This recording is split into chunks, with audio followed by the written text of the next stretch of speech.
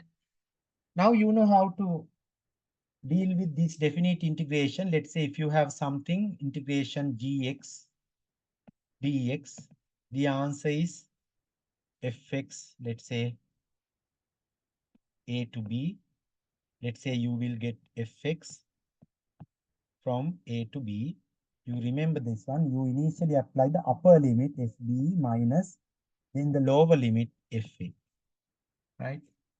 Your function, after the integration, you get fx. The limits are from a to b. This is upper limit, this is lower limit. Then apply the upper limit first, fb, then instead of x, you write a here. Same thing, apply the upper limit for a, you can write a here, then apply the lower limit, that is a naught. Minus k times, the upper limit is t, lower limit is 0. A naught minus a, you just write it as it is. T minus 0 is t. Then you can rearrange this one. Therefore, concentration of A is equal to minus KT plus A naught. It is just like Y is equal to mx plus C graph. So now you obtain the relationship between the concentration and time for a zeroth order reaction. Is that clear? Anything you did not understand? All right. Here is the plot. If you want to plot that one, concentration of A, concentration time, it is x-axis is the time. It has a negative slope. The slope is what? Your rate constant. The slope is your rate constant. Again, you can calculate gradient is equal to y1 minus y2 divided by x1 minus x2. How do you calculate the units of this one? What is the unit of y-axis?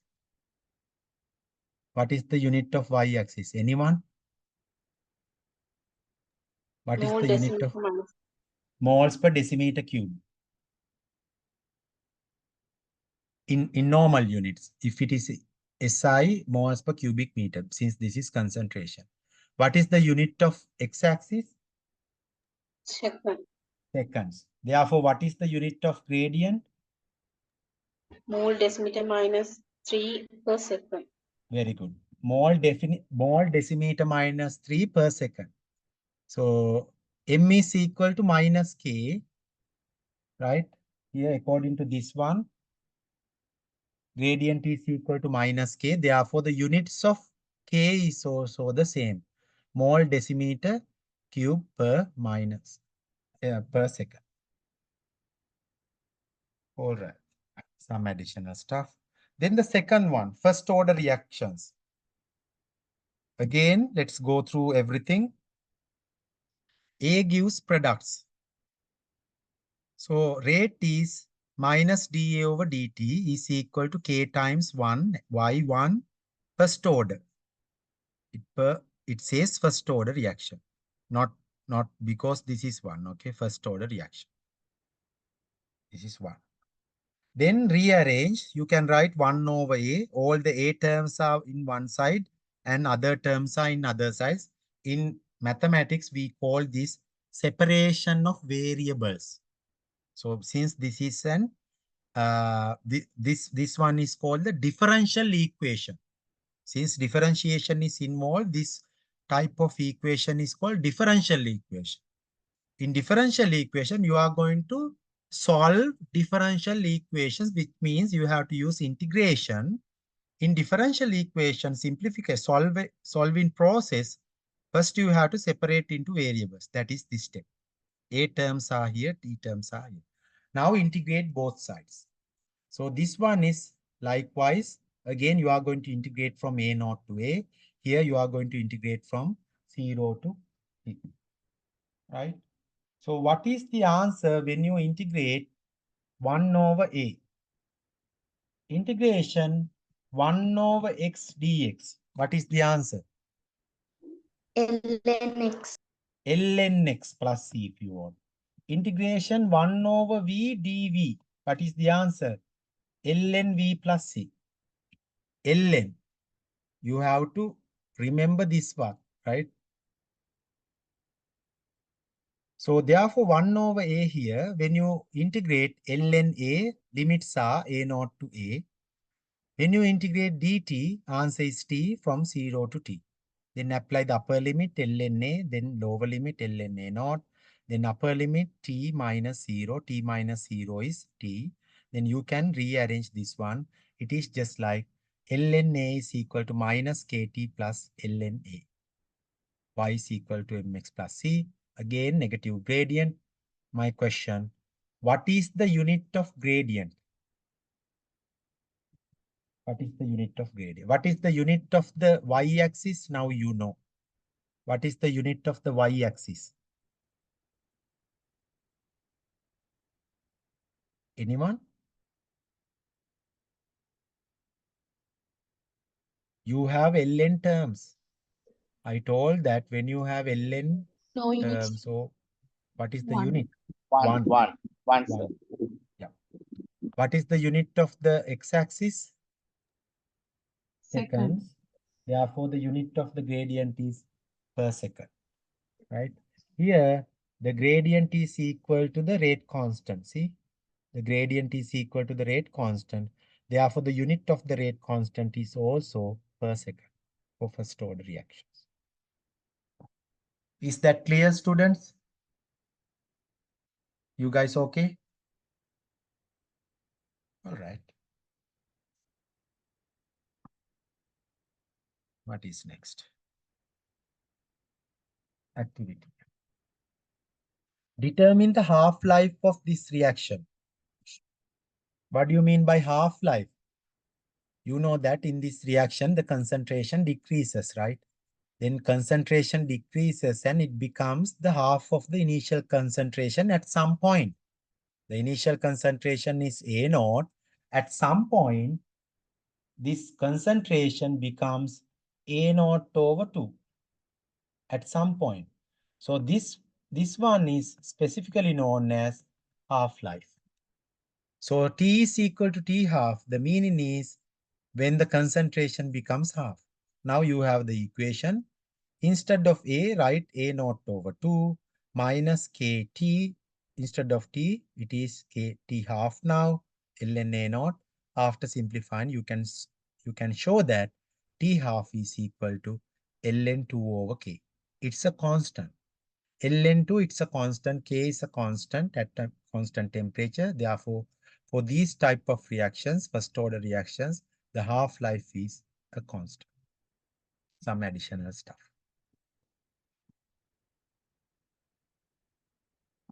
Right, next one. Pseudo first order reactions. Very good concept.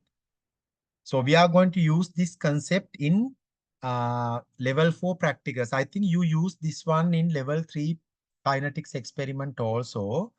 In level 4 practicals, we are going to use this one. So that's why we want to explain it here.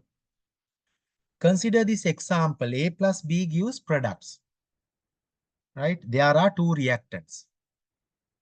Minus dA over dt is equal to K times A to the power 1, B to the power B. Consider this is elementary reaction. If this is elementary, you can write K to the power 1, B to the power 1. Let's assume that the concentration of B is greater than A, very much. Therefore, the change in concentration of B is negligible or no change in B. What does that mean? Let's say A plus B gives products. At the beginning, you have, let's say, 1 molar A and 1000 molar B. See, we have maintained this condition. Concentration of B is greater than, very much greater than the concentration of B. A. 1000 is greater than, very much greater than 1, right? Let's say at time t, let's say 0.1% dissociation taking place. Here again 0.1% dissociation.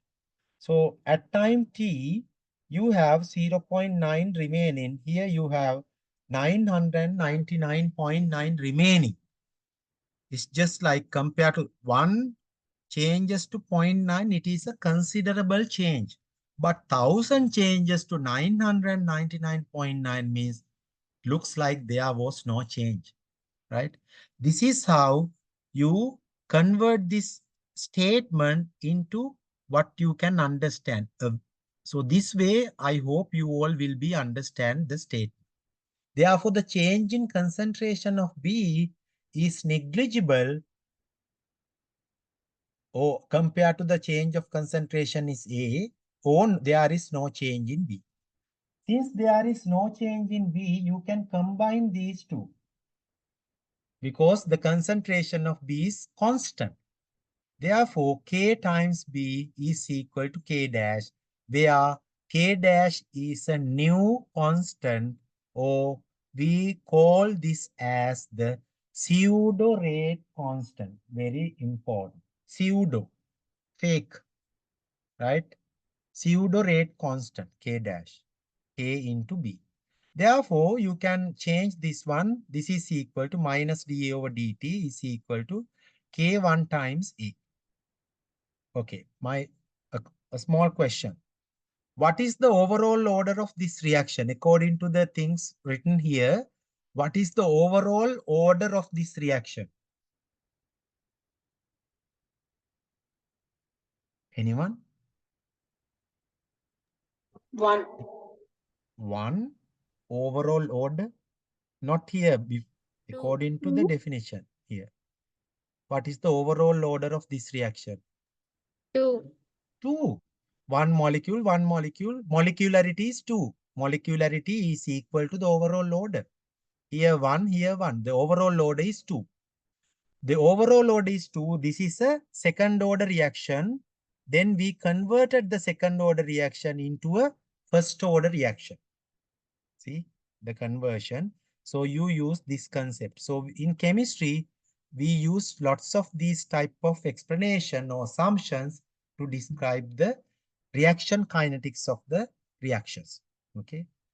Right now, this is a first order reaction now. Now you can apply the same things that we discussed before. See, integration, and you can obtain an equation for this reaction. That is why this is called pseudo first order reactions. Okay. So this is useful to describe some reactions. Is this clear? Anything you cannot understand? All right. Yeah, I think, few more slides, two or more, 3. So structure of essay questions, right? What is the structure of essay questions?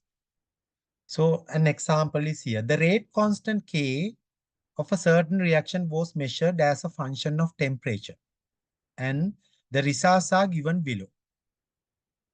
The rate constant is measured, right, with temperature. Find the activation energy and Arrhenius constant of the reaction. Okay, let's assume that. So this is your cat question, structured essay paper. How do you answer this one? Can anyone explain? In the Arrhenius equation, we have to convert it into, there are 2 variables only given, temperature and rate constant. Therefore, it has mentioned activation energy and Arrhenius constant. Therefore, we have to use the Arrhenius equations L and form. To that, T is available. L and according to the L and K equal minus TA over T, 1 upon the temperature plus L and A in the equation. We have to find temperature's inverse one. First of all, we have to convert temperature into 1 over T4. And K is given. We need L and K. From that, we have to plot the y-axis and x-axis part. Therefore, we can get the straight line. From that, we can find activation energy from the gradient, the Arrhenius constant from the Intercept. intercept. So this one is intercept. From intercept, you can calculate the Arrhenius constant. Very good. Nice explanation. So you have the Arrhenius equation, K is equal to A exponential minus E over RT. Convert that into linear form. ln K is equal to minus E over R dot 1 over T plus ln A. You have all the information provided. T is here. You have to find 1 over T to plot the graph. K is here. You have to find ln K. So now you have 3 data points. You can plot the graph. Then calculate the gradient. Gradient gives minus E over R. E is activation energy. R is the universal gas constant. You know the gradient. You can calculate activation energy. Done. Then the Arrhenius constant, you can find the intercept. Intercept is equal to ln A. Therefore, you can calculate A. Very nice. So these are the questions actually. So you don't have enough time to plot the graph. If I am going to give this equation, I will provide the graph also. Now you have to find the gradient and intercept. That's it. Because we don't have enough time to draw graphs in the 1 hour or 2 hours time duration. Instead, I will provide you the graph. Then you have to find. You should know that. Very simple things actually, but majority cannot do that. So I have used Excel here. If you want, you can use the Excel as a homework. Try this at home, or maybe take a graph paper and try. Right? I use Excel. So let's first explain the tabulation. This is called the tabulation, which means you need to find the needed parameters. T is here. You have to calculate 1 over T per Kelvin. You calculate. K is here. Then you have to calculate ln K. What is ln means log E, right? So if you have a calculator, you can do that, right? ln K. In the calculator, you just type ln, then type 0.0008, then check the answer, right? So I hope you can do that. Now plot the graph. When you plot graphs on Excel, so you will get an equation like this. This is again y is equal to mx plus c. So you see that, right? Y is equal to mx plus c type graph. Negative gradient is there, x plus c. So this gradient is equal to your gradient in the linear form of the Arrhenius equation. The intercept is there, calculated 31.355. So R squared is, which explains how accurate your data is. It's if R squared values, don't get confused with that. If R squared value is 1, it says that you have a perfect graph. You have a perfect graph. See, this is approximately equal to 1, which means, see, you can see that it goes through the majority of the parts. Okay, now the gradient is equal to m. So you can get that one. So what you have here, maybe you can consider like this. Okay, maybe actually the gradient is minus EA over RT, right? Gradient is minus EA over RT.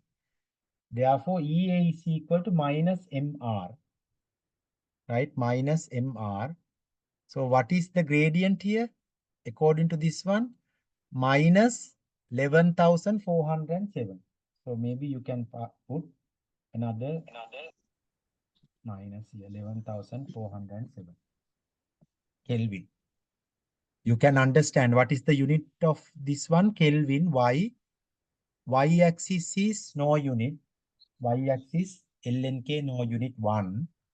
X-axis is 1 over T, which means per Kelvin. Then Y over X per Kelvin. Therefore, the units of gradient is Kelvin. Therefore, you have to put Kelvin here. Or you can simply forget this minus, then E over R is equal to M. Or you can do that. Or you can consider the answer with minus sign also. Put minus, EA is equal to minus MR minus. So directly get the gradient value from here, minus 11,000, then minus minus become plus. Multiply by R, then you will get the activation energy. Usually we express in kilojoules per mole, right? Then the intercept, see, intercept is equal to 31.555. Our intercept is LNA. LNA is equal to 31.555. What is this one? LNA means logarithm of A to the base E is equal to 31.555. Therefore, A is equal to E to the power. E to the power 31.555. It is just like the rule, logarithmic rule that we learned in level 3. Logarithm of A to the base is equal to C. You can write A is equal to B to the power C. A is equal to B to the power C. Here like that, capital A is equal to E to the power that one. Again, you need the calculator to simplify this one. Arrhenius constant does not have any units. Is that clear, students?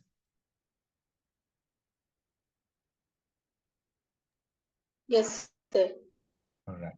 So likewise, the question was to calculate the activation energy and the Arrhenius constant.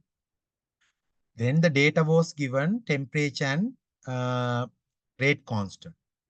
So in the Arrhenius equation, you have ln k term. Since k is given, you can calculate ln k. Since t is given, you can calculate 1 over t. So in your table, you have the data for the x-axis and you have data for the y-axis. Now plot the graph. ln k is the y-axis. X-axis is the 1 over t. Plot the graph. See, x-axis is the 1 over t. So you will get a negative graph with a negative gradient, right? Then you can calculate. So I have used Excel here. You can do the same with the graph paper. Do this as a homework. Then only you learn. Then on the graph paper, you plot the graph. Let's say on the graph paper, right? So this is your graph paper. You plot the graph. You have a graph like this. Then find 2 points very far away. Then find the gradient. Gradient is y1 minus y2 divided by x1 minus x2. You know that, right? Then find 2 points and calculate the gradient. So that gradient is equal to minus CA over R. So that is what I have written here. Then gradient, it is given in this equation minus this one. Then do the calculation and get the answer like this. Then intercept. Here intercept is calculated in Excel. How can you do this one? So you can use this one. You can use that one and the given intercept and get the answer like this. Can someone tell another method to calculate the intercept? Rather than using the given value, 31.555 is given. That is equal to LNA, we use that. Except that, is there another method to find the intercept? C. Anyone? We have to extend the line, which should be cut the y-axis. Then Yeah, that point that is is the possible. That is possible if you have enough space. Let's say if you give the graph like this. So I'm giving you the printed version. Or in this one, you don't have enough because, so look at this point. This one is 0.00355. To extend the graph, yeah, your method is correct, but based on this condition, let's say you have graph like this, you can extend until it cuts the y-axis. Very good method. But this point should be 0, 0. Right? This point should be 0, 0 to find that one. But here it's difficult, right? Because this beginning is 0.335. Here only negative values. You have to find the 0, which means more up. But you cannot do it here. Okay. That can be done if you have more space in the graph. Okay. Another method. So is it using the gradient? Using the gradient. How do you use the gradient? Here you have the equation y is equal to mx plus c. The gradient is known, 11,407.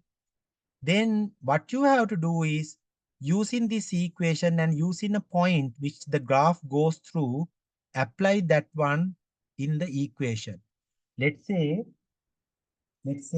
you can find the, let's say you see that this point is on the graph, right? Let's say you can find the values. X value is here, y value is here. So you know By the y getting this value, Laplace this one, equation, substitute there, right?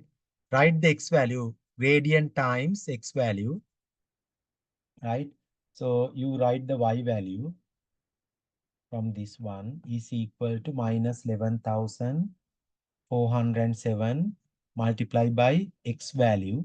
X value is here plus c. See, this is an equation. This is a value. These all are values. The only unknown term is c.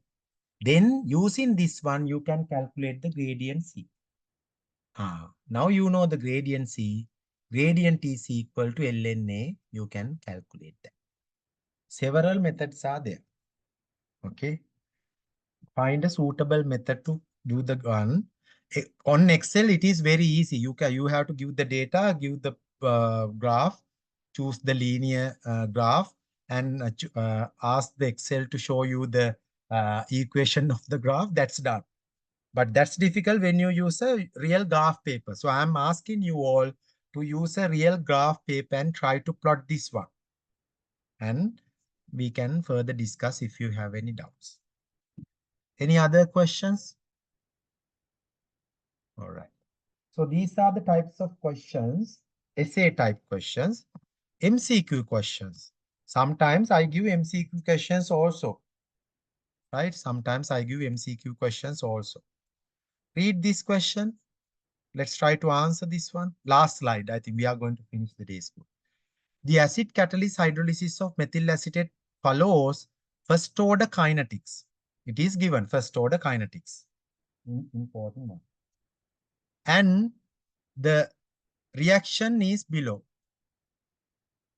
As methyl acetate plus water, we don't consider water as a, we don't really consider water as a reactant, okay? It's the medium.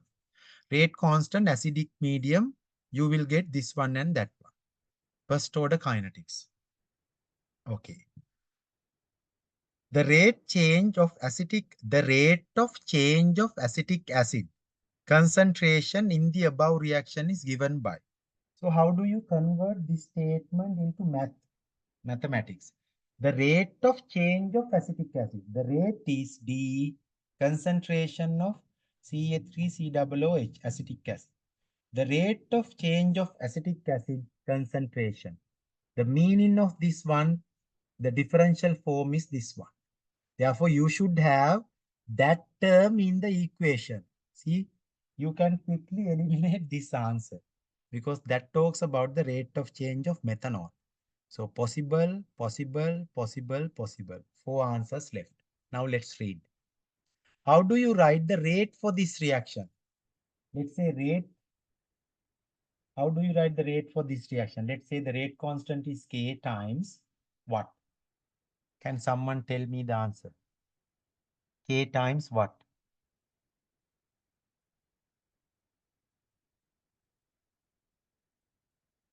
Hello? Here is the reaction, first order reaction. It's some additional information is also given, first order. Rate is equal to K times what?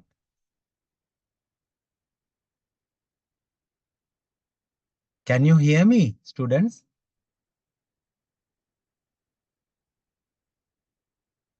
No one is talking. What happened? Can you hear me? Hello? Hello? Yes, sir. We can hear Okay, you. okay. I thought that you cannot hear me. Okay, now let's try to complete this one. Rate is equal to K times. This is a first order reaction. What? Are you going to write? Methyl acetate. What's C that, part. Putha? I cannot hear. K into concentration of methyl acetate. Concentration of methyl acetate. Yep, that's it. To the power 1, y power 1, this is first order. Are you going to include water here? No, No, because water is the medium. because Acid if we catalyst add water, hydrolysis. it will become 2. Yeah, so actually in this reaction, you don't really add water into the reaction because you are carrying out this reaction in acidic medium. This acidic medium is H plus. H plus does not say stay like H plus, no. H plus is H plus aqueous, right? You use HCl aqueous solution. So aqueous means water molecules are there, that is involved, that is the medium. Therefore, you don't include H2O there. Therefore, is this answer possible? Second one? No, water is there. This one? That is the correct one. Yes. This one? No, because 2K is there. It is just 1K. Then K squared? No. The only answer is this one. Is that clear, students? Yes, sir. Okay. The second question. These are past paper questions. I just put. Which of the following represents the Arrhenius equation? Arrhenius equation.